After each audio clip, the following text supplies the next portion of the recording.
так красиво. Гостиница Харьков, Газпром, здесь силы. Не тех домов, все поменено, временем временно. От 23-го пешком вниз по Есенина. Гуляли с теми мы, кто сейчас гуляет семьями. И жаркий зной сменяет дожди осенние.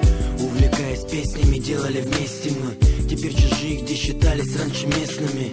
Звались братьями, что пляшут в одной упряжке. Совсем другой район, теперь хранят многоэтажки. Большие новострои, а раньше был пустырь. Как вроде со своим уставом в чужой монастырь. Казалось, прошла вечность, думал, нельзя так.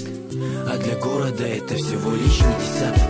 Немного слез, мы были врозь. Даже если ранены насквозь, даже если в сердце холода, мы живем, как и эти города.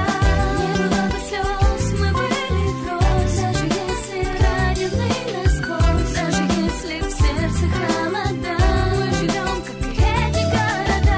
Красивый сквер, а был раньше обшарпанный двор. Сейчас играют в PSP, а раньше баскетбол.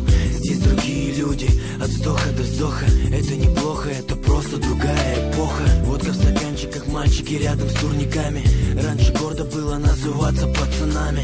Время как цунами меняется вместе с нами. Но помним первое свидание с первыми цветами. Это правильно, но кажется, что нету пламени. Другая суета, но ведь другими стали мы. Нет, не старыми, может просто с опытом. Но также слышу его голос только шепотом. Есть пословица, рушится, строится. Ночь и день поссорятся, бессонница. Знаю точно, все равно стерпится, слюбится. Мы другие, как эта старая улица.